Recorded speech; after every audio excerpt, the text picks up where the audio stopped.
board, I want you to be seated for a moment, okay? I know we stand for the reading of the word, but I want you to be seated for a moment. Somebody say Sunday school. Early this morning in prayer, the Lord led me to this, and I want to read this to you. And there's 12 scriptures here. And I want to give you what he told me to give you. And those that are watching live, those that are not here today, maybe they'll go back and watch this. Verse number 1, we're going to verse number 12. This is what David said. Psalms, the book of Psalms, is not totally written by David. David is not the only one that penned, but here he penned. I want you to stay with me just for a moment, okay? I'm going to read it to you, then we'll move on. Is this okay? The Bible talks about, in verse number 1, O Lord, this is David speaking, thou hast searched me and known me. Is that okay? Do you understand that the God that's in this building right now knew where you were at last night, and he knew where you were at this morning? He knew what you were facing when you went to bed last night, and he knew what you were facing when you got up. And I'm going to be honest with you, and I'm just going to tell you what I feel in the Holy Ghost. Is that okay? Some of us went to bed with problems thinking that they're going to be dismissed between then and daylight, and when you woke up, the first thing on your mind was the same problem that you went to bed with.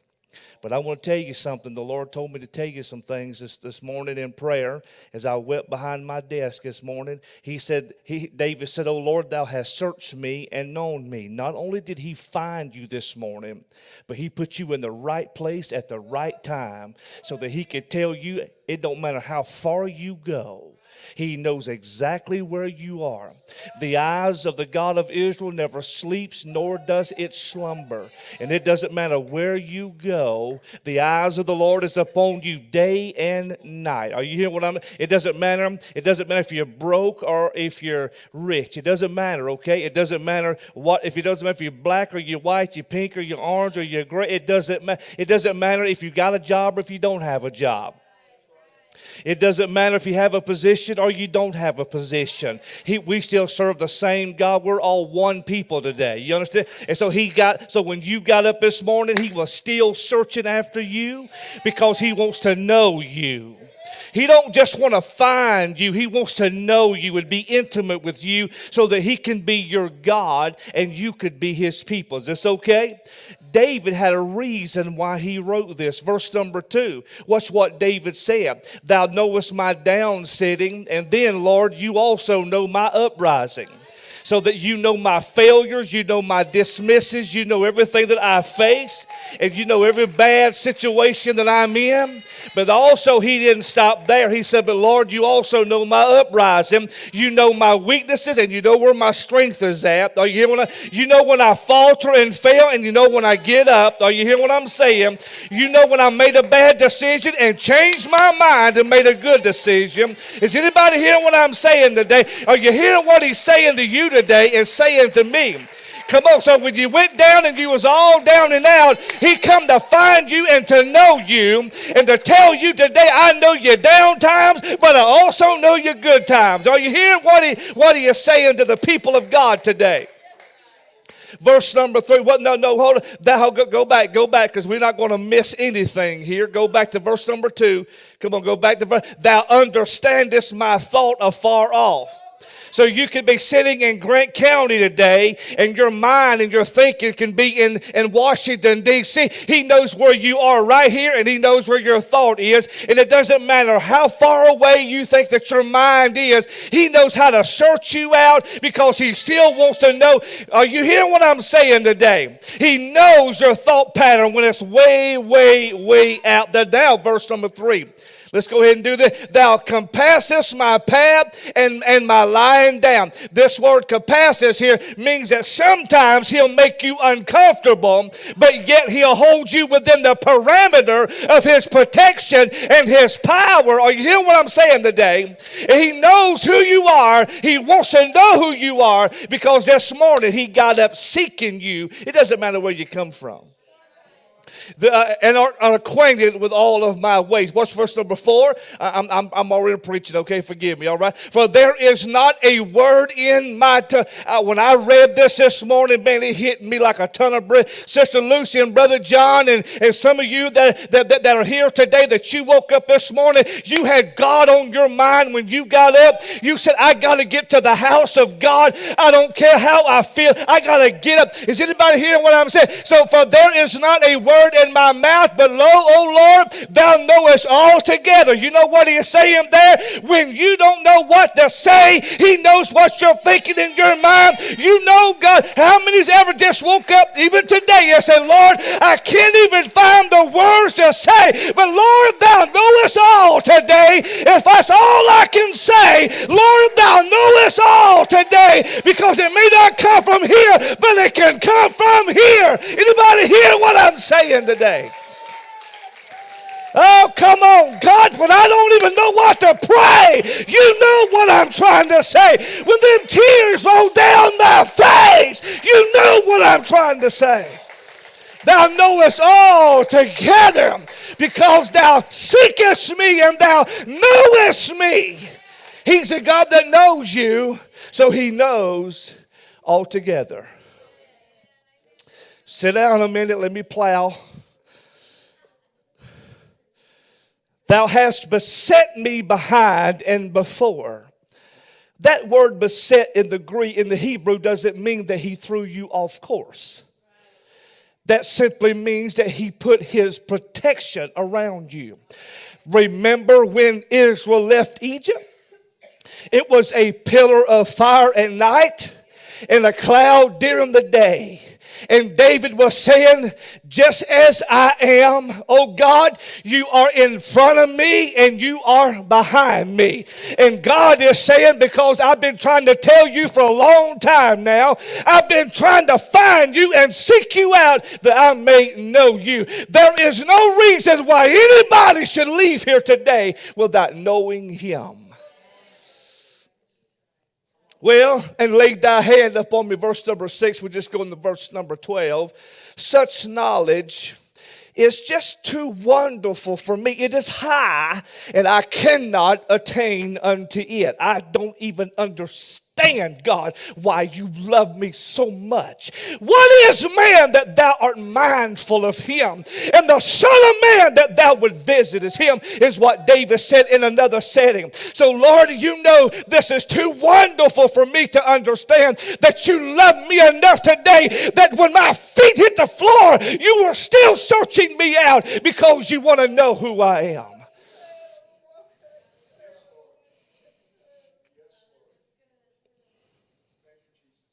He said, I can't even contain it. Verse number 6, 7.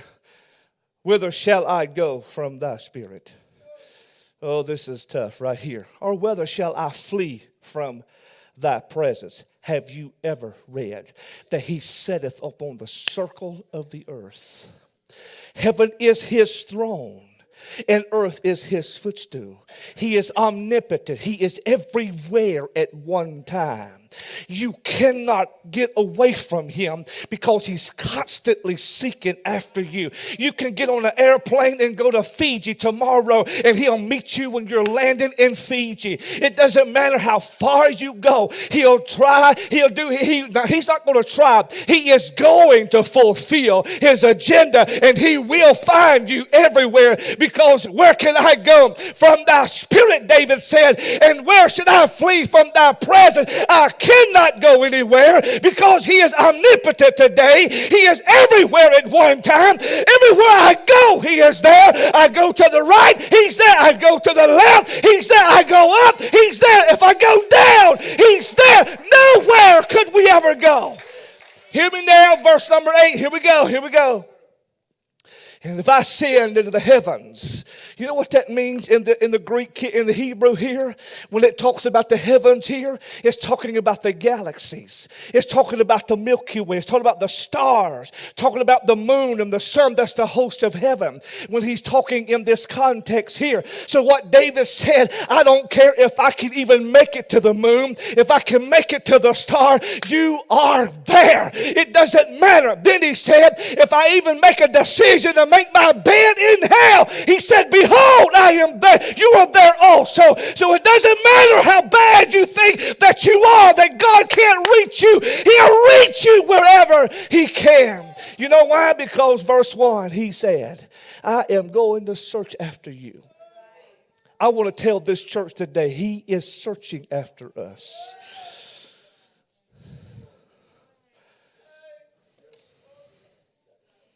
Verse number 10. Oh, here we are. If I take the wings of the morning. You got that?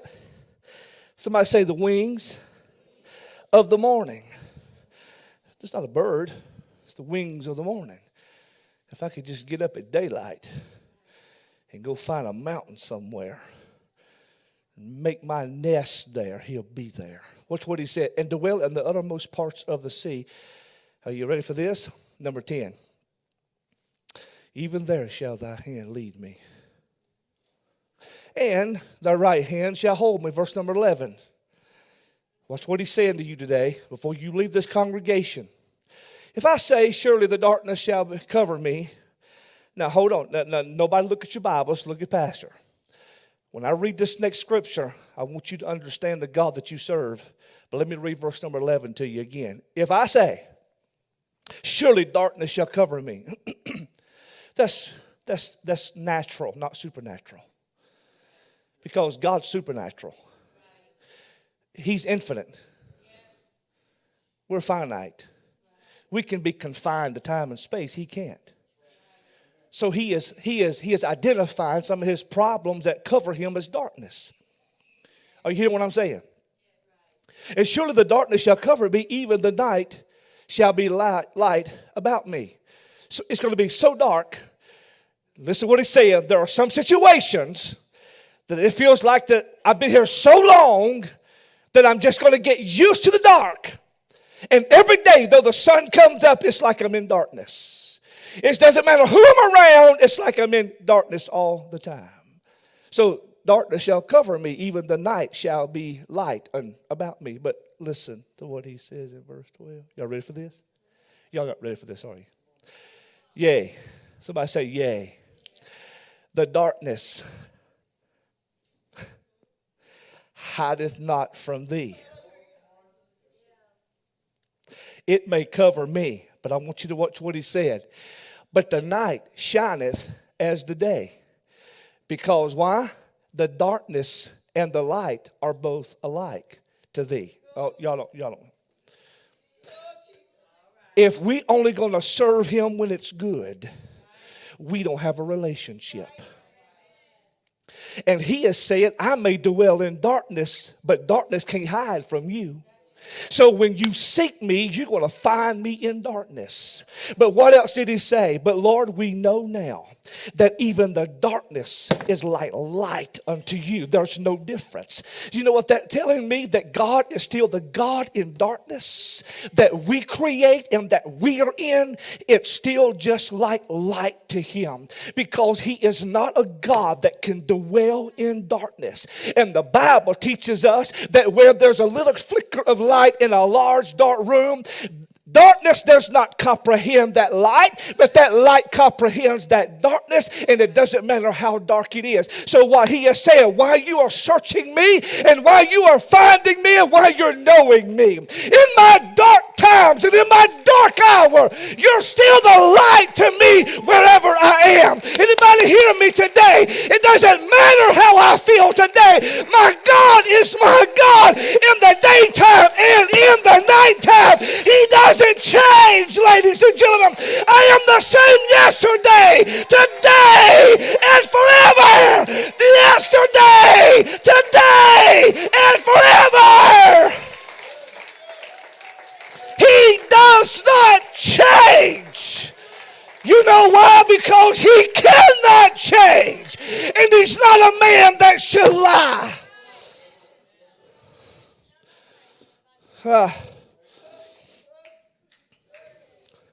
So I didn't come here serving a dead, dark God. And I didn't come here seeking pity. I come here because I'm madly in love with him. And he has proven today that he's madly in love with us. So you know what that makes good of? A good, strong relationship. Are you hearing what I'm saying? I don't need a sad song from a country music star to make me weep, because my soul panteth after thee, O God, as a hart doeth the water brook. That's a deer. It runs so far and it'll die if it doesn't get life or water, because water is its life. And that's why David said, my heart, my soul panteth. I am thirsty for you. So I'm telling you today, it doesn't matter. I don't need pity today. I need repentance. I need to get closer to him. And then I need to tell him how good he is to me. Because you're looking at a man that should have been dead at 5 years old, and then 6 years old, and then 8 years old. But I'm telling you, the light of God, God's ear heard a prayer of an old gray-headed grandmother in Picayune, Mississippi, and said, that's my grandson there. Satan, you can't have him. And I'm 50 years old today, and I'm standing behind the pulpit trying to tell somebody else how good God is. I'm nobody today. I'm just a beggar telling another beggar where I found bread today. Are you hearing what I'm saying? I didn't make this thing. I am what I am by the grace of God. I come as far as I've come by the grace of God. I breathe today by the mercies and the grace of God. He is my light. He is my light, though I sit in darkness. But let me leave this with you. He comes seeking you. And then he says, when I find you, I just want to know you. Are you hearing me today?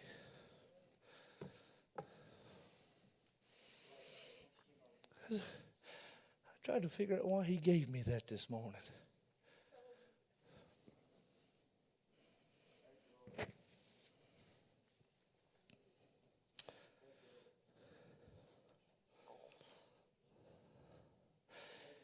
You know, we've all, I'm going to close with this. I know some of you may think I'm radical. Why not? Why not? This is the only thing in the whole wide world right here. The only thing. Not money, not education, not jobs, not relationships. This is the only thing in the world. I've been to 7 countries, and all 7 countries says this is the #1 selling book, because they realize that this is the only thing in the world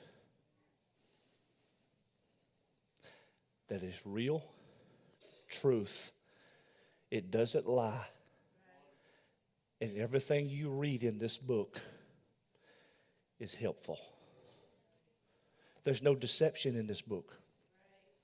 So every one of us in this room has had a chance.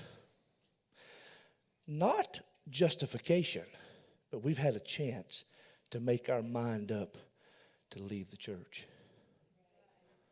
and to backslide. And for some crazy reason, this week in prayer, I started meditating. I know you're standing, but I'm done. I had this crazy premonition that I went back to Picayune, Mississippi.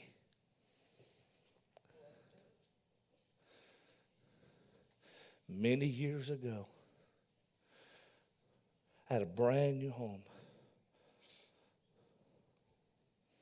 And behind my home, I had took an excavator and dozer and pushed off the property. Left an old shed standing there that was absolutely full of junk. Hauled all of it off and cleaned it up. There was an old desk in there, had an old chair that somebody had put in there and left. And I remember when we had a meeting and got the news. Oh, Brother JT, I want you to stand up. I want you to stand up. For pastor, stand up for pastor.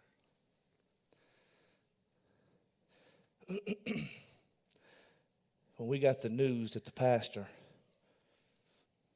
had decided to move. It was devastating to the church. Church split. Some backslid, went home. Some found somewhere else to go. And I chose, when I looked in the face of my wife and 3 little girls, that it was my responsibility to take them kids to church. Because, see, the enemy wanted my life to spiral down. I run a successful business. I made money. Had anything a man could want. But I could tell you this right now. None of that meant anything to me. I scored a contract. It's about $400,000, almost $500,000. I put about a 25-man crew on it than I was doing over at LSU, the concession stands. I won that contract. I got sick. And when my pastors looked at us and said, we want you to pack up and sell out here and move the... And I said, I don't think I can do that. This is my home. This is all I know. I'm going to let you go in just a second because I don't know why I'm telling this, but I'm going to tell it. And when they packed up and left, all of them new appliances I took out of my home because she wanted different appliances, I put in that church. This pulpit was all, I paid for everything. I put money in it, paid for the land across the highway. I paid on it. I don't regret it. I don't regret it. Not at all. The Lord's been good to me. And you know what I did? Instead of making the decision, Brother Garrett, to not take my children to church, I could have sat right there and made excuses why I wasn't going to church. And I could have told everybody around there why I wasn't going to church. But there was something inside of me that kept driving me. And it was 3 little girls and a wife. And it wasn't the business. It wasn't anything. It was just I have a responsibility because God had called me. I was offered churches and the Lord would tell me, no, that's not it. But this is what I want to leave with you right here. When they all left and packed and left and went back, and I tried to find another man of God to be my pastor. I'm telling you right now, I sought high and low to find a man to be my pastor. And everybody in the world come out of the woodworks when they found out that Mike Pullins and his family didn't have a pastor. And they promised me positions, even promised me new houses if I would be youth pastors and assistant pastors. You name it. They wanted me to take the old home church, and the Lord told me no in a dream that night. No, you can't take. And I said, I can't take it. The Lord won't let me take it. But I'm going to tell you what I did for 9 months. You know what the pastor did? You know what your pastor did for 9 months? I'll tell you what I did, because this come back to me for some reason, and it hit me hard, and I wept like crazy behind my desk Tuesday morning or Wednesday morning. This is what I did. I go get up at daylight, go to work. You know why I get up and went to work? Because I had 3 responsibilities and a wife. That's a responsibility. I had a new house to pay for. I had 2 trucks sitting in my driveway. I had a work truck. I had equipment I had to take care of. Not only that, if I'm going to take care of somebody, I got to put my tithing up. I had to pay my tithing, give my offering to the church. I never quit. I stayed as solid as I possibly could stay. But let me tell you what I did for 9 months. I visited church. I preached out. I'm telling you, I got so sick of preaching. And let me tell you something. Can I just be honest with you? Let me tell you why I got so sick of preaching. Somebody asked me why. You know why I got so sick of preaching because I didn't have a pastor. Because I was going to the platform empty. I was going to the platform every service when I was preaching empty because I didn't have somebody that was endorsing me. And I could feel the effects of the man of God not endorsing me. And there was something missing there, and I couldn't quite. I could preach and the house would erupt, and people get. But when I got in my van to go back home, I was still empty. I was still missing something because I didn't have. And I sought God for 9 months. But you know what I did? I'd go to work 8-10 hours, knock the crew off, and we'd come back, and I would go to that old shed that I told you about that I cleaned, and I got me about 4 notebooks. Brother Gift, that's the only thing I knew to do. I didn't know what else. I wasn't trying to find a platform. Who cares about the platform? I wasn't worried about a microphone. Who cares about this microphone? I wasn't worried about trying to get I didn't care about that stuff. So, but you know what I did? I went to that and I opened that book. And listen to me, men. Sometimes you may get to where you got to do this. And Brother Raybert, I didn't even know what to do. But all I could do was find me a batch of pens, and I'd put it in that old drawer. Had spiders in there. Probably snakes and all kinds of junk that I probably did, that I missed. Can I tell you? And I opened that composition book to the first page, Sister Salder, and I would say, God, help me. I don't know what to do. That's all I could write. God, help me. For 9 months, I wrote, God, help me. I don't know where to go. I don't know what to do. I don't know what to say. God, help me. And then all of a sudden, I start writing, Lord, if you'll just save my family, I'll be happy. Just don't let us go to hell.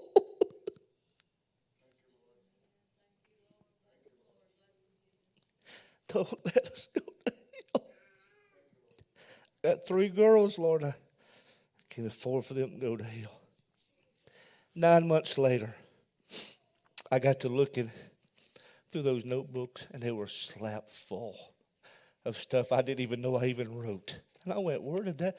I wonder what day that was.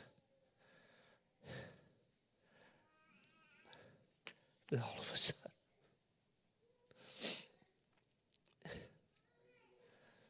God sent a man in my life. God sent a man in my life that needed a job. His name was Jeremy Matheny. And Jeremy Matheny worked for me for about 2 years. He couldn't afford his truck. I took his truck, gave it back to him. I paid the notes and gave it back to him. And then the Lord comes seeking me. And then he found me. Then a man of God come into my life, Raymond Garcia. And he was that man.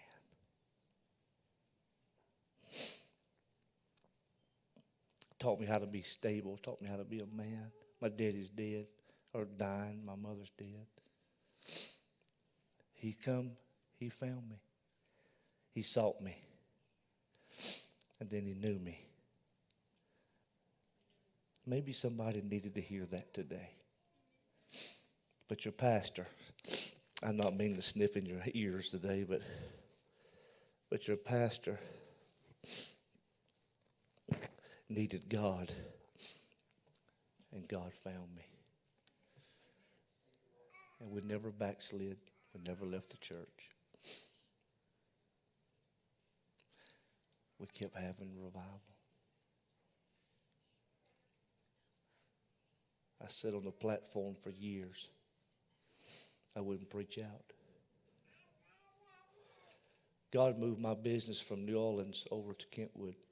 I made a real good living, had a nice home, sold everything I had in Mississippi.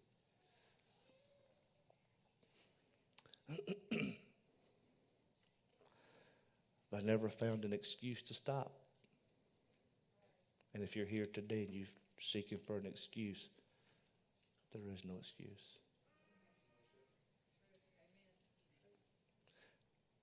Paul wrote to the church in Romans, "Thou art unexcusable, O man." There is no excuses why you can't come to church unless you are sick or you're on vacation. But other than that, we need to be faithful. And so today, when he found me, all of my children's in church. And it's probably something that you never knew about your pastor, but he never quit. And you know what happened after spending several years playing the bass for the choir, my wife leading the choir, my girls singing, my girls are signing, I had a humongous signing team. I sit there and read from my pastor. And I'd read that. I would read. He said, Brother Pullins, read this. And I would read on the platform. It was an honor for me. And I had preachers in the church that said, man, you've been preaching out. You don't want to go preach out? You know what I told them? I don't want to go preach. I don't want to go preach. I'd rather sit right here, make a living, take care of my pastor, work at this church. And when he gets ready, he knows what he's doing. Because right now, I don't know what I'm doing. But when he found me, he knew me. And in closing, I promise I'm trying to close. Maybe this will help somebody today. And I would cry when I was reading the word for the man of God, cry. And he'd turn around and sometimes he'd hand me the microphone. And he'd say, Brother Pullins, I want you to finish this message. I was walking on Sunday morning, and he'd be sitting in the kitchen drinking coffee at the church, and he'd go, Brother Pullins, you're up this morning. That molded me. Let me tell you why God did that. You want to tell you why God did that? Because if I got up at 5 o'clock, 4:30, 5 o'clock to go to work, 5 days a week, I'm getting up early because he's worth it. And I'm going to walk that old, I had a 16 acres, big place, big home, nice drive. And I'd walk it on Sunday morning if it wasn't raining. Lord, thank you. Thank you.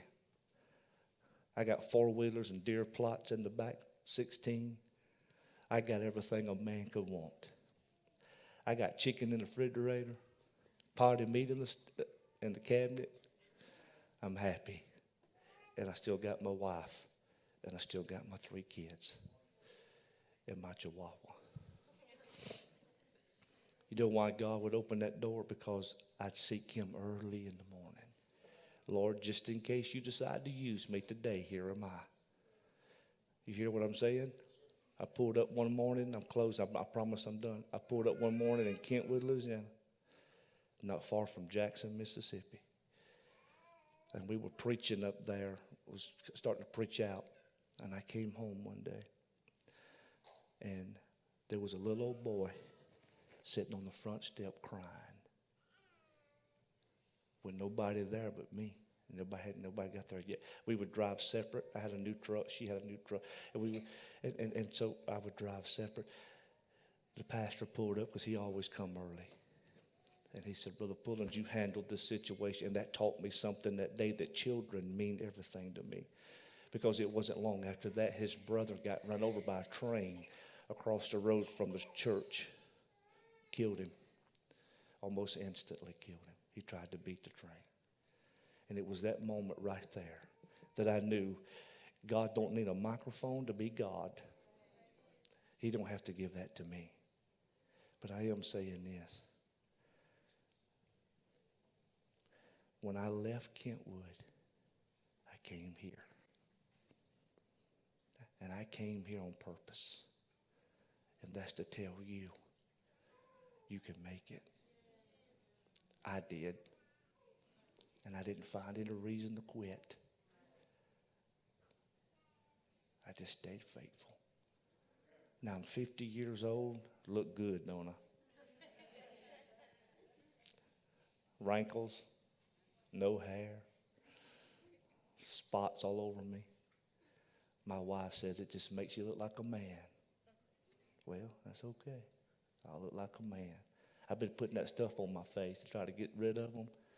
They so bad they don't even touch it. I put that stuff on my face, it's like water and oil, it just separates. It's like, I can't stay here.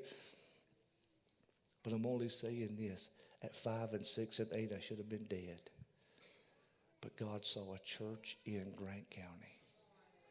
It wasn't because of me. It was because of you and him. Ain't he good? Now, if you leave here today going, I'm just looking for a reason to just quit, you have no reason to quit. My grandpa used to sing a song, I find no reason to quit. None. Is this okay? I didn't mean to take so much of your time, but we did anyway. God's good.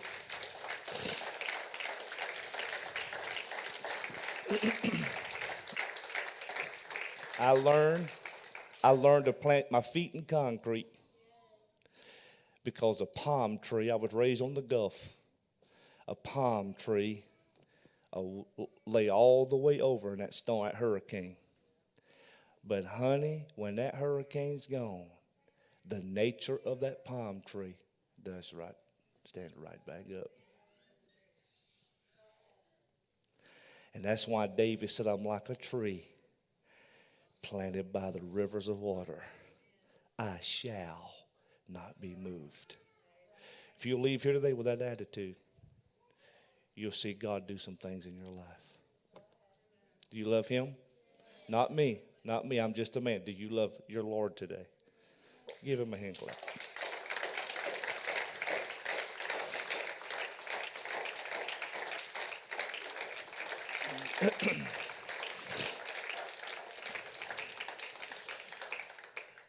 Well, we got a leadership meeting at 3 o'clock, and that's going to be good.